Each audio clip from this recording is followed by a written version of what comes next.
Hello and welcome to Good Evening Britain, a Force for Good's weekly show coming to you live from our studios here in the heart of the great British city of Glasgow, with me, your host, Alistair McConnachie.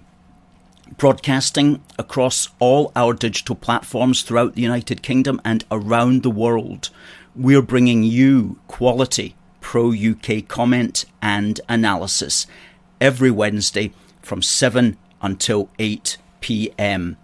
We're on YouTube, on Facebook, on Twitter, and on TikTok. Welcome to you all. Now, please do send in your comments. Please do send in your questions. We love to hear from you. Please tell us where you're coming from, and we'll give you a shout out. Well, quite a bit to talk about. Tell us what your thoughts are, please, on Elon Musk taking over Twitter, essentially buying it and getting main control over Twitter. Is it going to make a difference or is it not? It's perhaps too early to tell, but please tell us what your thoughts are on Elon Musk. Our thoughts are it's generally a good thing. If he is going to, as he says, make the algorithms open source. Now, what that means is he wants to reveal the codes behind it, because these are the codes which some people suspect are set in such a way as to restrict the growth of certain types of accounts. No guessing what sort of accounts those are. And some people have suspected that there's a thing going on called shadow banning. And this has definitely restricted the growth, in some people's opinion, of certain sites. And so if you make the algorithms open source, what that means is that anybody can get in and examine them and try to come to their own opinion on the matter. So that's at least one good thing that he might be doing. Alex, will I now have my Twitter ban overturned? Well, you know, we got cut off of Twitter in the end of 2020 for 4 months, and we thought it was a bit suspicious because it was basically 24 hours after us reaching the magical figure of 30,000 followers. Just a few hours after that, we automatically got suspended. And it was nothing that we had said, nothing that we had done. We were always very careful to follow the Twitter rules. And so we made an appeal and we explained our position. And we made 6 appeals on a regular basis. And then one day we woke up in December and we had a message from Twitter saying, "We've looked at your appeal and you're reinstated." And the only explanation we got was that it was a mistake. They admitted to having made a mistake. That was absolutely mysterious. We've never reached 30,000 again. We've basically just stuck around about 27,000, despite posting and tweeting at least 5 or 6 times a day, quality, original content very often, and we've found growth extremely difficult since then.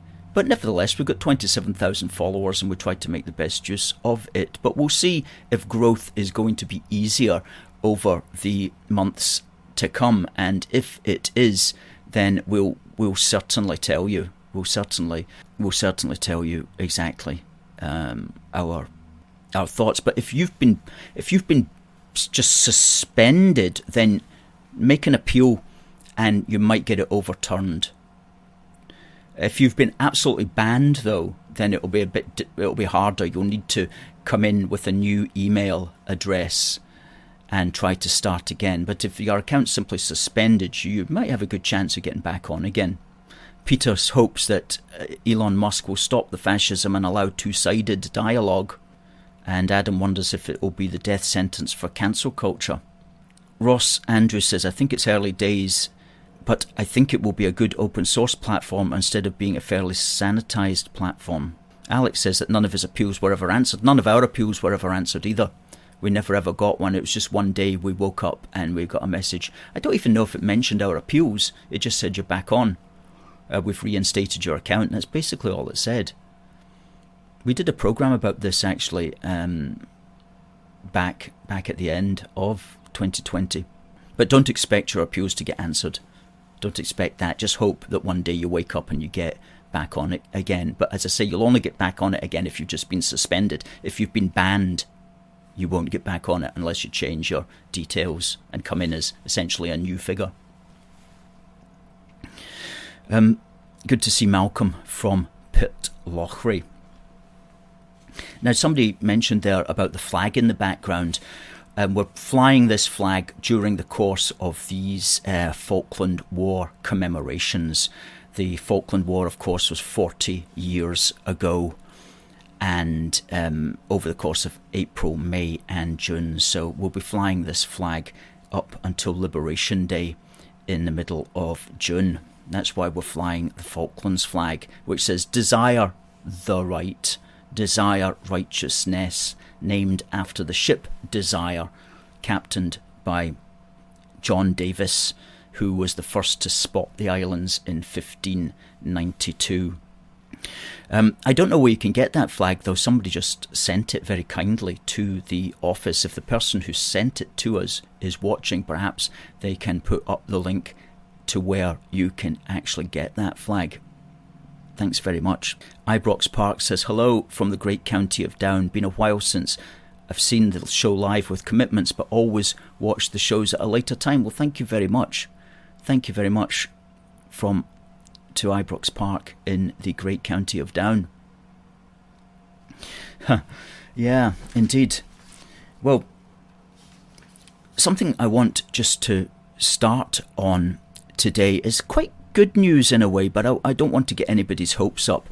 This is information that was coming out of Parliament this week, that Lord Foulkes, the Labour peer, is going to try to table what's called a private members bill, and I'll just bring up the information about it here. And it's on this site. It was in the Sunday Express, and it's got a kind of funny heading: Westminster plan to block IndyRef. What this is about is get rid of that breaking news. Who cares? What this is about is a bill that would essentially block Nicola Sturgeon's plotting for another referendum to break up the United Kingdom. And it would do so by vetoing any spending, any British taxpayer spending from the British Treasury that went to things which are actually reserved, such as, for example, especially the Constitution, especially planning for another referendum. And as we know, there's hundreds of thousands of pounds being spent every year on planning for another referendum. British civil service is being paid by the Scottish Executive taxpayers' money that comes from all over the United Kingdom in order to pay for Nicola Sturgeon, to pay British civil servants to break up the British state. The whole thing is an absolute farce. It's absolutely mad, should never ever have happened, and is a consequence of successive British governments not having the moral stamina to stop this. And it's really gone too far. And we've pointed it out, and other people have pointed it out, and Lord Foulkes is trying to do something about it. He's tabling a bill which would mean here, as it says, the First Minister would have to scrap her expensive team of civil servants who are working on plans to break up the United Kingdom at taxpayers' expense. It would also have to rein in its lavish spending on overseas offices and instead join with UK government efforts to promote Scotland abroad. Hallelujah! That's what they should, of course, be doing. And it's the brainchild of George Foulkes. And so that's all good news, until you get to the realistic bit, which is that this is called a private members bill. And this is an antiquated way in which any MP at Westminster or any Lord can introduce a bill, introduce a law for debate. But what has to happen is everybody who wants to introduce a law has to get it written up, and then they have to put it into a ballot, and it gets drawn, and there's only one or two, or only a handful of private members' bills that get drawn each year. And of that handful, only one or two will ever see the light of day in Parliament. And statistically, the chances of a private member's bill ever reaching the House of Commons and being voted on is statistically minute. So we can basically say it's not going to get done. But one good thing is at least he's highlighting it and he's putting together opposition to it. And that's long before time. And something that actually is a little bit worrying is he has said that he's basically not getting much support for it. He says, I've spoken privately with ministers and advisors. Here it is. I've spoken privately with ministers and advisors, and I'm getting a reluctance from the UK government for some reason. A reluctance. Can you imagine that? They don't want to upset the SNP, and I think they are afraid of being seen to be engaged in a power grab. Oh yes, a power grab indeed. It's the SNP that are engaged in the power grab. It's the SNP which is using British taxpayers' money, which is using our money in order to spend it on things which are outside of their remit. That's the power grab. Simply correcting that is just setting things up normally again. And Folks continues, but I keep telling them that there is a big difference between devolution and independence. The SNP don't understand that, and the Tories don't seem to understand it either. Well, isn't that so true? A reluctance from the British government to actually ensure that British taxpayers' money is spent where it should be spent. That's terrible to hear. But anyway, best of luck to Lord Folks for doing that.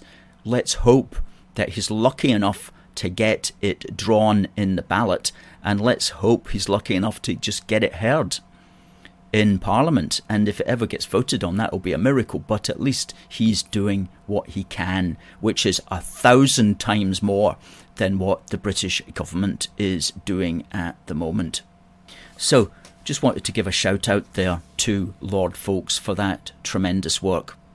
Alan says that the UK government should have a veto on more aspects. It certainly should, and it should be very bold about simply standing up for its proper constitutional position, which is the British government, whose job is to hold Britain together. Its job is not to encourage the Scottish nationalists to break up the country. Its job is not to give our money to the devolved assemblies when the devolved assemblies are going to use that money in order to figure out how to destroy the state itself. It's absolute madness. And we talked about this in our magazine, of course. Do more together. Do more together.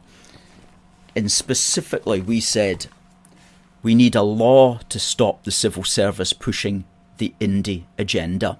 And we actually wrote the law. And there it is in 6 legally proficient paragraphs. And we ended, for the avoidance of doubt, it shall be an option for the UK government in Scotland to take full control of any department of the civil service in Scotland when it is the opinion of the Cabinet Secretary in agreement with the Secretary of State for Scotland that the department is in contravention of any paragraph or sub-paragraph above. In other words, we're going to take the issue completely out of your hands if you insist on misbehaving, if you insist on spending money that you're not entitled to spend money on.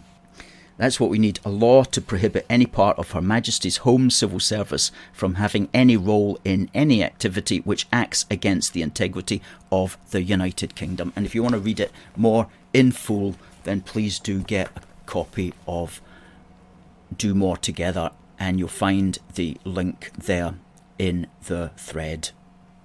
Absolutely so important. Talking about what's important as well, of course, is voting. Voting at the council elections, which are a week tomorrow.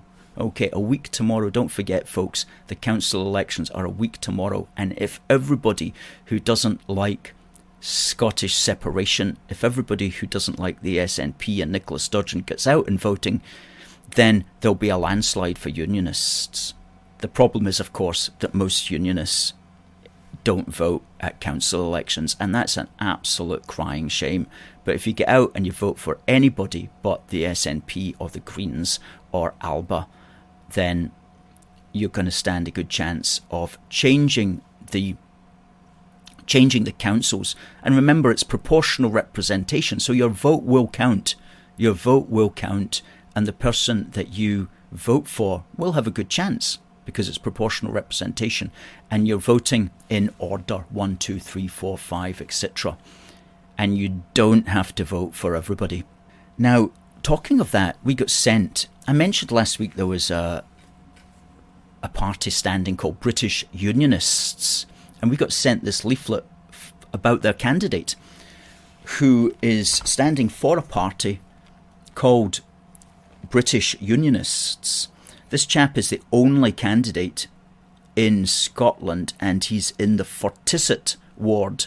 Fortisset is a ward in North Lanarkshire. And it says here, vote number 1, John Joe Leckie, Thursday 5th of May, in the Fortisset ward. And it's very, very professionally designed leaflet, very interesting. John Joe Leckie, British Unionists, number 1. That's in the Fortisset ward, and for what I've heard, he stands a very good chance of being elected because there's four candidates in that 4 seats in that ward, and last time round at the by-election, he beat the SNP.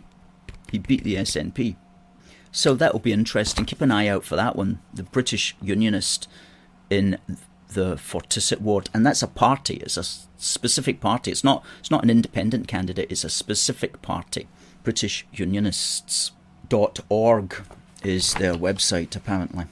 Richard says, the law is an ass. It seems that some in the British government are also afraid of the Nats, or afraid of provoking more Scots to support the Nats, but that's not the way it works. The Scots who want to support the Nats will support the Nats, and the ones who don't will be shouting hallelujah from the rooftops. We're talking about bolstering the support for the Union. We have, as many of you all know, what a great commentator we have for the Union in the shape of Neil Oliver, who speaks on GB News every Saturday. And he always gives us a 10-minute, 8-minute talk about whatever is on his mind. And it was a classic talk last week, which was about the importance of being proud to be British and not apologising, and loving your country, and also quite metaphysical as well, because he was talking about the extent to which nations depend upon the stories that are told, and if the stories of the nation stop being told, then the nation itself will struggle to have an identity and will struggle to exist, certainly in the forms that it has in the past. So it was a really thoughtful, well put together point of view, and we're going to use bits of it for our amazing TikTok channel. But the reason that came to my attention was because he annoyed all the right people with his talk. And in yesterday's National, it says here, TV historian, not to put it in inverted commas, TV historian Oliver's rant sparks anger. And the anger apparently comes from Tom Devine, who is an academic historian. And Neil Oliver will always be the first to tell you that he's not an academic historian, he's an archaeologist. But he's very much a popular historian, and he conveys history in a way that's highly accessible to us all. And he's produced amazing popular histories of Britain, of our coastline, of Scottish history, of Vikings, of all sorts of things. He may as well be a historian. He's what I would call a popular historian, Neil Oliver.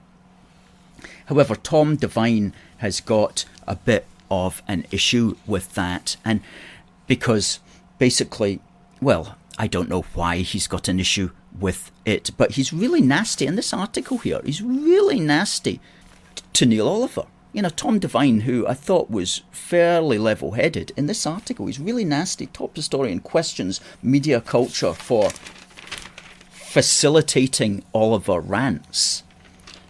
And he's going on about, this individual has no formal historical training, either at the undergraduate or postgraduate level. Unlike him, of course. Unlike Devine. But persists in being asked to pontificate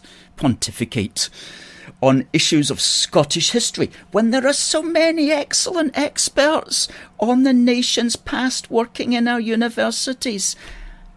Aye, there might be, but not a single one of them has the flair or the ability to communicate history in the way that somebody like Neil Oliver can communicate it. Okay, so what you've got there with Devine is what I would call expert envy. I just made that term up. It's expert envy. He's an expert. Devine thinks he's the expert, so he's the one that should be on the television. He should be the one getting all the credit. He's the academic. Why aren't they coming to me? Why are they going to this jumped up guy with long hair who also happens to be a unionist? Well, and then he even says that some sections of the print and TV media obviously think their readers and viewers still find Mr. Oliver of interest. When that assumption changes, his public profile will vanish without trace. Well, that's a very nasty thing to say, Mr. Devine, and it doesn't do you any good. And you just come across there as somebody who's jealous of the attention that Neil Oliver's getting. And I'll tell you why Neil Oliver's getting the attention, quite frankly, because the difference between Neil Oliver when he communicates history and the difference between you when you communicate history is like the difference between a fine wine and a half-drunk bottle of Newcastle Brown that you found under a hedge. Okay. Oliver's flair and ability is so much greater than Devine's. That's why Oliver gets the attention on the telly. And so I'm afraid Mr. Devine is just going to have to stick that up his kilt and deal with it. But I'm very disappointed in Tom Devine because he does write some good books. He does write some good books. And I mean, he's an interesting historian, but there's no need for that we've hissy fit, a complete hissy fit. And I know why it is. It's expert envy. Expert envy. That's what that's all about. Which actually leads us on quite nicely to the bottom of the hour, which is our On This Day in British History. And we always ask a question afterwards, and the winner will get this little trolley token, a Union Jack trolley token, which is also a keyring, heading the way to them tomorrow. So, on this day, what happened on this day in British history? Well, today is the 27th of April.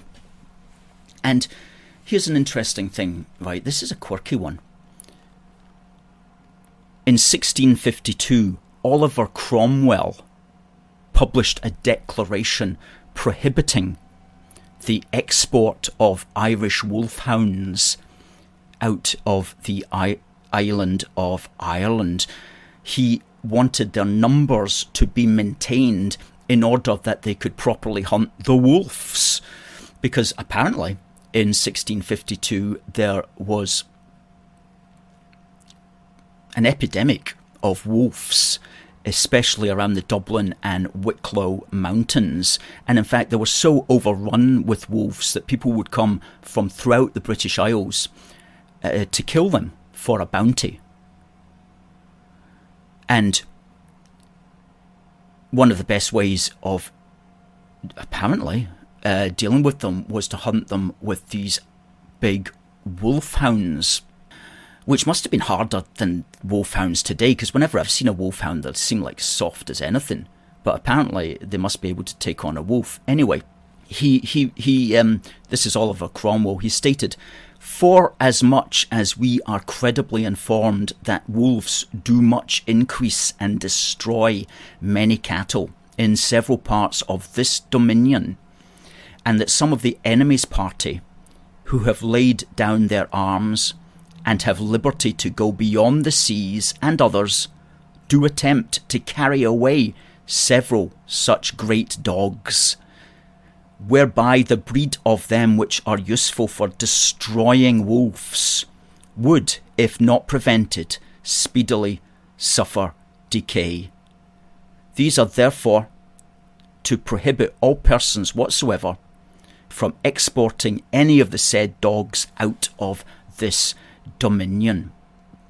And to this day, you could say maybe Oliver Cromwell saved the Irish Wolfhound, because it seemed that many of what he calls there the enemy's party were exporting them out of Ireland and taking them with them out of Ireland beyond the seas. And of course, to this day, the Irish Wolfhound is very much a symbol of Ireland, and it is the mascot of the Irish Guards.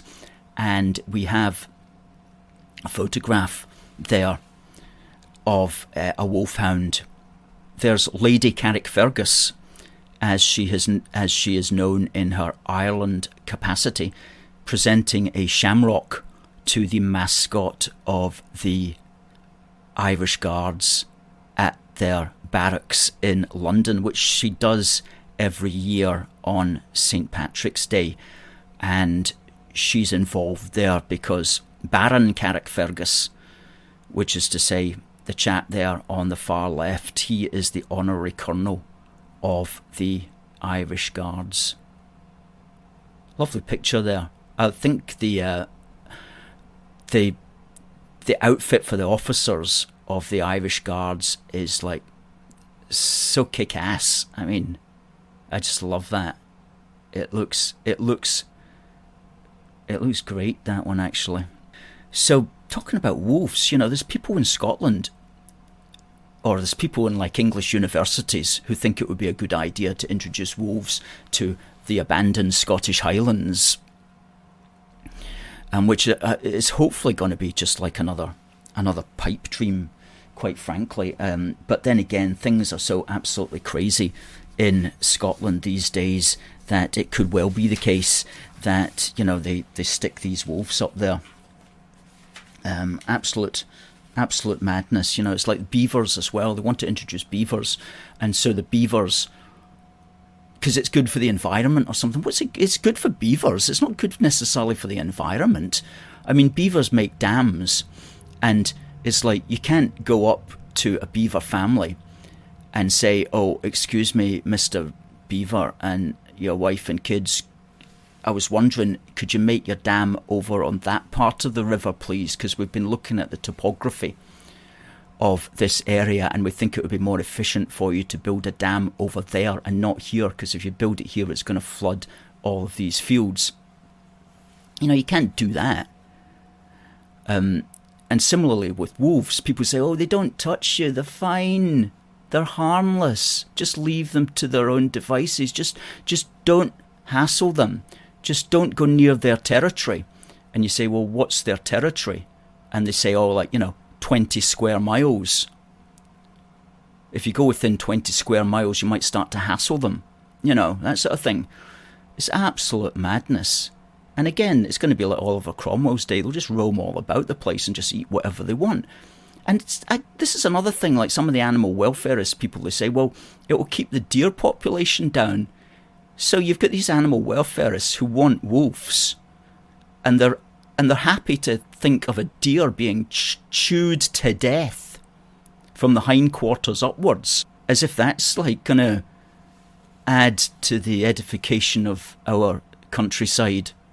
So it's just, when you hear it, you just know, like, it's just another thing that somebody thought up in an office that doesn't live anywhere near the Highlands, that doesn't know anything about the Highlands, that is just going to mess up everything if they get given the ability to do it. So here's hoping that we don't have any wolves. But if we do, we're going to have to start breeding wolfhounds again, I guess. What happened else on this day? The Palace of Westminster, otherwise known as the British Parliament, had its foundation stone laid on the 27th of April in 1840, after a fire had destroyed it in 1834. That's on this day in British history, 27th of April 1652, Oliver Cromwell declares an edict to keep the Irish Wolfhounds within Ireland and to prohibit their export. So that's something to thank him for, if nothing else. Richard says, Do More Together is winging its way to Lord Folks and friends. Good stuff. I'm glad. We always encourage people to buy 2 copies.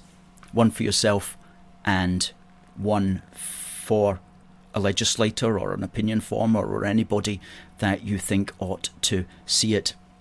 Oh, thank you, Adam. He says, you need to get on to GB News so we can promote the Union more. Well, wouldn't that be nice? That'd be a turn up for the books. Well, we send GB News all our stuff anyway. We send them copies of Do More Together. We send them copies of 10 Years Strong. We send them copies of the wee book, so they know about us. They know about us. Whether they've got the nerve to have us on or not is entirely the question. Let's hope so. Lots of comments. Ibrox Park says Neil Oliver is great. Rita says they despise Neil Oliver as it tells the truth. Neil Oliver for First Minister. Neil Oliver is outstanding, says Ross. Adam says we need Neil Oliver on here as a guest. Wouldn't that be wonderful? Nelson says Neil Oliver, probably the most loved historian on our British television. Absolutely, let's show Neil some love. Christopher says Devine has some nasty nationalist tendencies. Yes, and calling people names and just doing them down and being nasty about them, that's a nationalist tendency. I've noticed that Unionists are far too polite, and I include myself in that, far too polite to be nasty to somebody, unless in a jokey way. Like the fine wine versus the half-empty bottle of Newcastle Brown that you found under a hedge. Jokey way. But the nationalists are much more to the point nasty, which is a sad reflection on them. He is usually more balanced. Devine is usually more balanced. I don't know what's got into him. He's just obviously annoyed that he's not getting any of the attention and the love that Neil Oliver's getting. Now, talking about history, we've got a new set of articles that we're going to be rolling out over the next month, one a week. We put out the first one yesterday. These are 4 articles which are examining the 1600s, and especially overt Unionists in the 1600s, but also Unionist tendencies in the 1600s. And we're going to be emphasising and looking at the extent to which, for example, Scottish royalists fought with English royalists during the British Civil Wars, to what extent Scottish Covenanters fought with English parliamentarians during the British Civil Wars. And we're going to be making the case that during that period, which was the 100-year run-up to the Parliamentary Union, the Scots and the English were siding with each other on both sides and on all sides. And we're just going to be looking to the extent to which that was bringing the concept of Britain, the nation, into clearer focus, and also the extent to which we have a democracy today, and importantly, the extent to which the constitutional monarchy still survives is as a consequence of the Scottish and English royalists on the one hand and the Covenanters and parliamentarians on the other hand, fighting in their various ways for their particular things, and ensuring through time that democracy was enhanced and the monarchy was maintained, creating a very unusual British history that we enjoy and a wonderful heritage that we are able to enjoy today as well. So that's 4 articles. We're going out one a week, and we put out one yesterday which was called On the Union of Britayne, Robert Pont and the Unionism of a Scottish Reformer. Because, of course, a lot of it was religious back then when religion was politics. Yes, busting Indy Myths. Folks, we are busting Indy Myths on the daily, weekly, monthly and yearly until the Scot Nats see clearly. That's what we're all about. Busting Indy Myths. And in this Busting Indy Myths part 14, we're going to examine the oft-heard myth that the SNP has a mandate for a second referendum, and if you don't agree with that, then you're undemocratic, and if you want to stop a second referendum, then you're anti-democratic. In other words, that it's undemocratic and anti-democratic to oppose a second referendum. We're going to be looking at that. And we say, in opposition to that, we have a democratic mandate not to have a second ref. Now, why is it important to look at this? It's important to look at it because the SNP has a strategy now of deliberately calling people who don't want a second referendum anti-democratic. And that's really quite a nasty insult. But I see it all the time now when I read the National. For example, the president of the SNP, who's a fellow called Michael Russell, he was quoted in yesterday's National referring to some individual, Rory Stewart, and he called them, he is every inch, quote, an anti-democratic Tory, close quote. Well, of course, he's always got to get the wee Tory insult in there as he sees it, but an anti-democratic person. That's a really, that's a really nasty insult to make of anybody who has been an MP or who is in the parliamentary system or who believes in our system. To call them undemocratic or anti-democratic is really a cutting insult. And they're doing it a lot now. They're doing it a lot. If you dare say, I don't think we should have a second referendum, they'll say you're undemocratic. If you say, I'm going to work to stop a second referendum, they'll say you're anti-democratic. Now, on what grounds do they base this claim? Again, I'm going to show this as a groundless claim. But upon what sugary grounds do they base this claim? It's largely based upon the results of the 2019 British general election and the 2021 Holyrood election. And as I'm about to show, we are the ones who can say that we have a democratic mandate not to have one, as measured by the votes for the parties, not as measured by the seats won, but as measured by the votes for the parties. We are the ones that have the democratic mandate not to have another referendum. The SNP says that because they've got the most number of seats, because they won the most number of seats in the 2019 British general election, and also the most number of seats in the 2021 Scottish election, that they have the mandate. But they're only looking at it as far as seats won. They're not looking at it overall as votes for parties.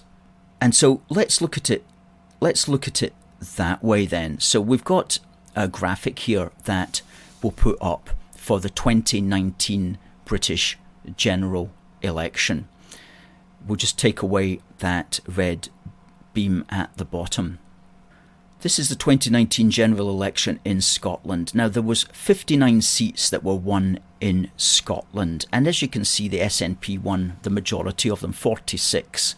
Conservative 6, Lib Dem 4 and Labour 1. But look at the figures if we break it down for total vote of parties in Scotland against a second ref. We know that the Conservatives, Labour, Lib Dems, Brexit Party and UKIP were against, and together they got 1,484,740 votes throughout Scotland, or almost 54% of the total votes which were cast.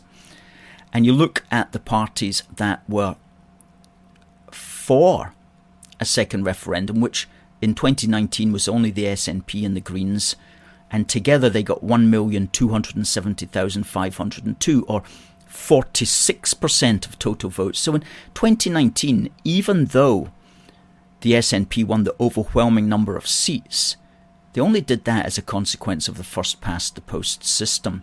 When you actually break it down as far as parties against or for a second referendum, the parties against a second referendum won overwhelmingly with 54% of the total votes.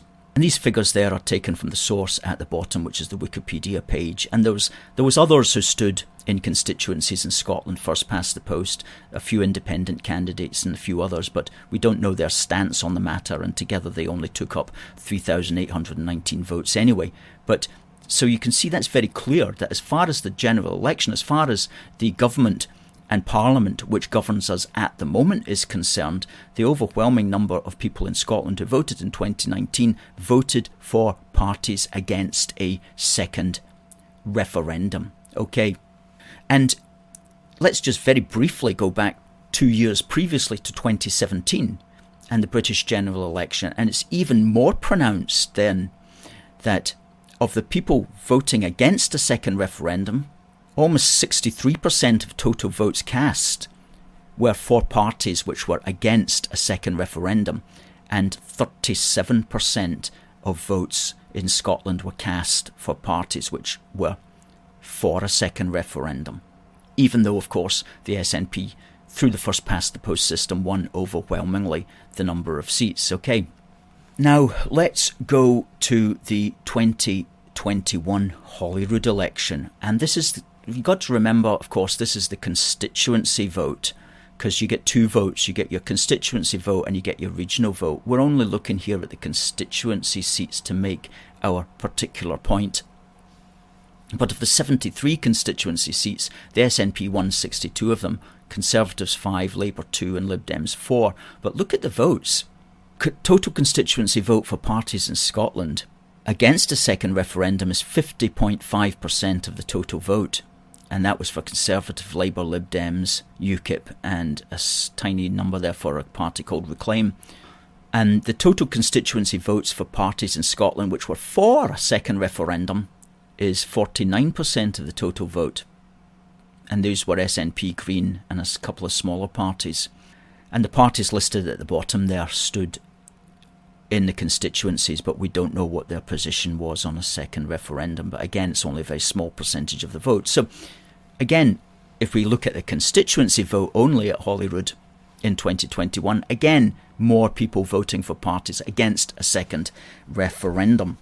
Now, I'm not making a case here one way or the other for the first past the post system. I'm simply just pointing out those facts that we as Unionists have an absolute right to emphasise that we have a democratic right to oppose a referendum. The SNP talk as if they've got some kind of democratic mandate. Well, as we've shown in the 2019 general election, especially in the 2017 general election and in the 2021 Holyrood election, in both cases, as measured by people who actually voted in the constituencies for parties opposed to a second referendum, it is us, Unionists, who have the democratic mandate to oppose a second referendum. So when people accuse us of being undemocratic because we don't agree that they have a supposed mandate, or when they accuse us of being anti-democratic because we don't want to have another divisive referendum, we point out these democratic results. And we say, firstly, don't imagine you are the only ones who can talk about a democratic right or who believe that they have democracy on their side. What about our democratic right? What about our democratic mandate? What about our democratic right not to have another referendum? And of course, we can also add that it's very undemocratic of you, Scottish nationalists, to continue to ignore the results of the 2014 referendum and basically pretend that they didn't exist.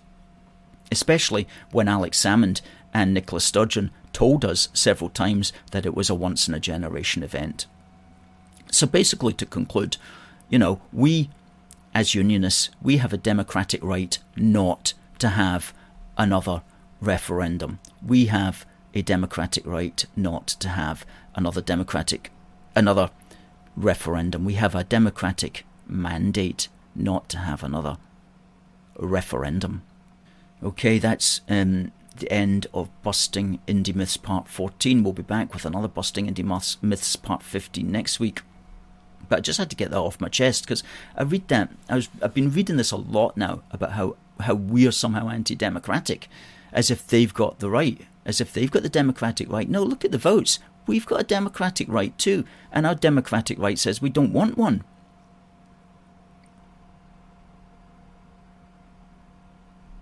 Again, Christopher says, the Nationalists don't like the fact that more people voted for Brexit than voted for the SNP. Yeah, and a lot of their supporters, of course, voted, a lot of SNP supporters voted for Brexit as well, which is perfectly understandable. Well, yeah, once in a generation. And Alex Salmond wrote about it in this book, which he got the British Civil Service to produce, called Fraudulent Costs. Or he actually released it as its anagram, which is Scotland's Future. And in Fraudulent Costs, at the very first page 1 there, it says,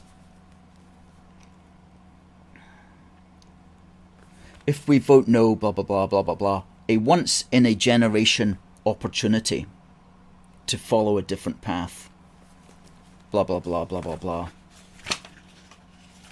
And then you've got an actual message from the man himself, where again he talks about it.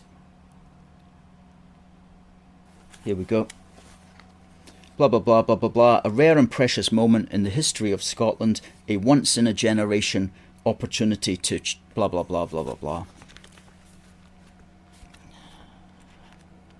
And then here in their official question and answer bit, if Scotland votes no, will there be another referendum on independence at a later date? And this is paragraph 557. It is the view of the current Scottish so-called government that a referendum is a once-in-a-generation opportunity. There you go. From the horse's mouth themselves. And this is another disgrace, because this massive document, Fraudulent Costs, aka Scotland's Future, was produced, of course, by the British Civil Service at huge expense, and you could get it free. You know, you could send away for it, and they would send it to you free.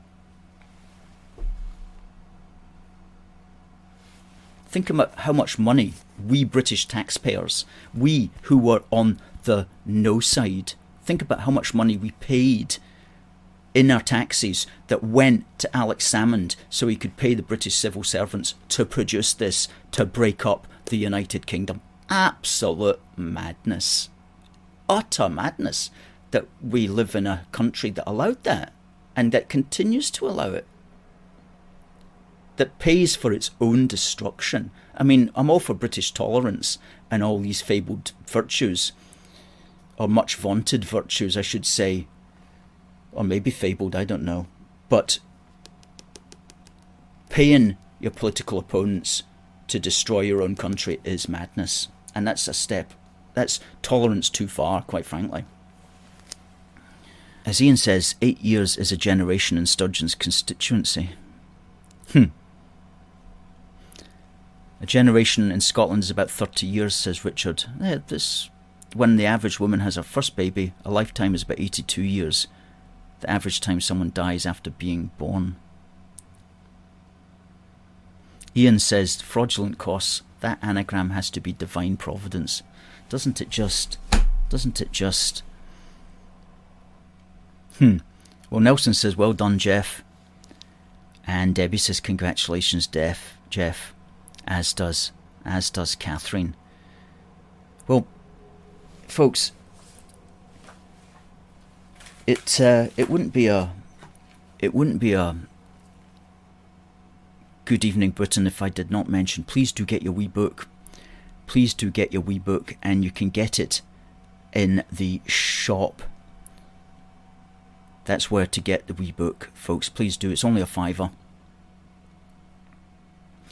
And also you can get 10 Years Strong in the shop.